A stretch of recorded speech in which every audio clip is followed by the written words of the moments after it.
Huawei is very dangerous. Rarely does a country go to war with a private company. Huawei has released fresh details on its new operating system. The Chinese company hopes the software will be an effective replacement for Google's Android. We have met the enemy, and it is Huawei. We're not going to do business with Huawei.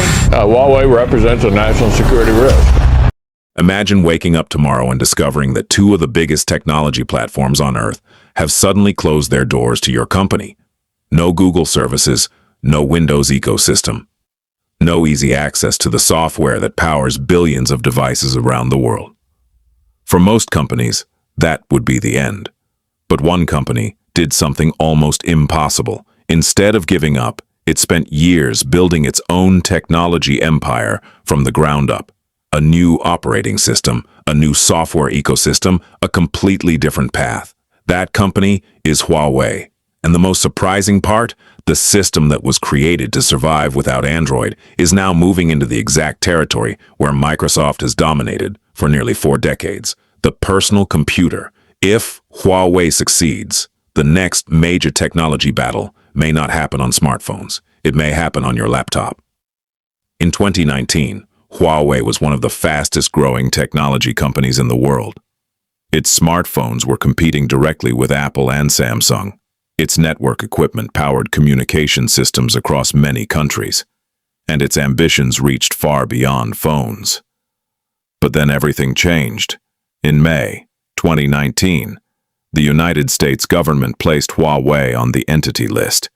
This meant American companies could no longer provide certain technologies to Huawei without special approval. The impact was immediate.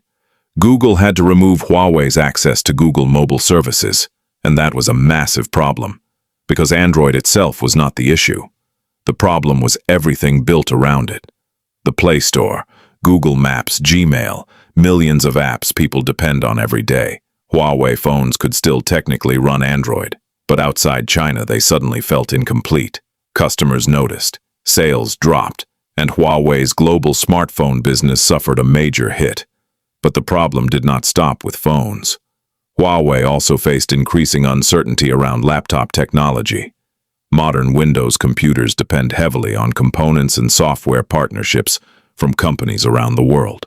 And, with restrictions increasing, Huawei could no longer rely on the same smooth access it once had. For the first time, Huawei faced a terrifying question. What happens when the technology you depend on can be taken away? Most companies would have tried to repair the relationship. Huawei chose a completely different path. It decided to build something it had never truly owned before. Its own operating system, a platform completely under its control. Only 3 months after the restrictions began, Huawei announced Harmony OS. At first, many people were skeptical. The first version appeared on smart TVs, not smartphones, and early versions were still connected to Android technology. Critics called it a rebrand, a temporary solution, a marketing move, and at that moment they had a point.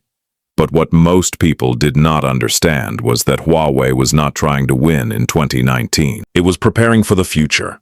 The first Harmony OS was not the final product. It was a bridge toward independence. Building an operating system from scratch is one of the hardest challenges in technology. It requires thousands of engineers, millions of lines of code, years of testing, and most importantly, a reason strong enough to justify the effort.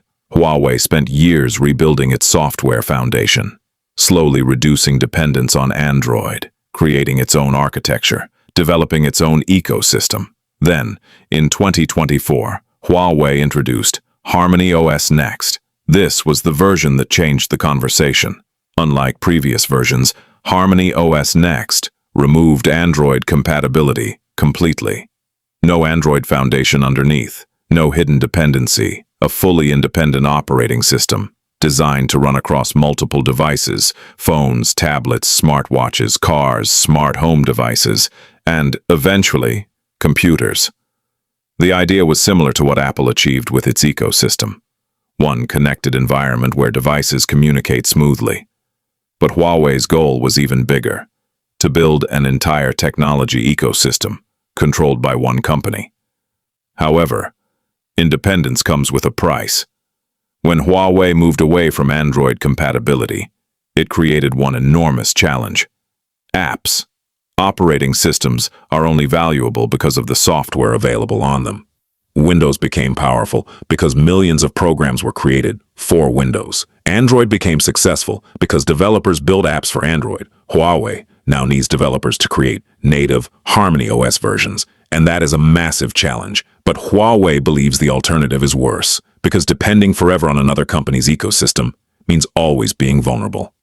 The lesson from 2019 was clear. If someone else controls the platform, someone else controls your future. For nearly 40 years, Windows has been the king of personal computers. Businesses use it, schools use it, governments use it, banks and hospitals depend on it. Replacing Windows is not simple. It is not just installing a new operating system. It means changing software, training employees, updating infrastructure, rebuilding entire workflows. That is exactly why Windows has remained so powerful for decades. But Huawei sees a unique opportunity. China is the largest personal computer market in the world, and many organizations are becoming increasingly interested in reducing dependence on foreign technology. The same question that changed Huawei's smartphone strategy is now appearing in computers. Should one country depend almost completely on another country's technology? For Huawei, the answer is obvious. Huawei is not trying to immediately defeat Windows around the world. That would be almost impossible. Instead, the strategy is much more focused. Start at home. Build trust. Target government offices. Target businesses. Target organizations looking for alternatives. Huawei has already begun developing laptops powered by Harmony OS. But the challenge is not simply creating an operating system. The challenge is creating an ecosystem. Support for printers, office software, file management, security tools, everything people expect from a computer. The boring details are actually the most important ones, because an operating system does not win because it looks impressive. It wins because people can depend on it every day. This is where the story becomes much bigger. Harmony OS is not only a Chinese technology story. Huawei has strong relationships in regions including Southeast Asia, the Middle East, Africa, and Latin America. Many of these markets already use Huawei telecommunications equipment, and some governments are interested in reducing dependence on technology controlled by foreign powers. Huawei is offering something beyond software. It is offering independence, a backup plan, a technology ecosystem that cannot easily be cut off. And that idea could become attractive to countries thinking about their own digital future. The most fascinating part of Huawei's story is not just Harmony OS. It is the strategy behind it. Restrictions that were designed to slow Huawei down pushed the company toward building something completely different. A separate chip strategy, a separate smartphone ecosystem, and now, a separate computer operating system. The same pressure that was supposed to weaken Huawei became the reason it accelerated. So will Harmony OS replace Windows around the world? Probably not anytime soon. Windows is still incredibly powerful. Microsoft has decades of experience and an enormous global ecosystem. But the important question is not whether Harmony OS defeats Windows everywhere. The real question is this: what happens when countries and companies finally have another serious option? Because once an alternative exists, the balance of power changes. Huawei's journey shows something important about technology. The companies that control the platforms often control the future. And now, for the first time in decades, Windows has a serious challenger preparing on the horizon. The next great technology battle may not be about smartphones. It may not be about chips. It may be about something much quieter. The software running the machines we use every single day. What do you think? Can Harmony OS become a true global competitor, or will Windows remain unbeatable for decades? Share your thoughts in the comments. And subscribe for more deep dives into the biggest technology battles shaping the future.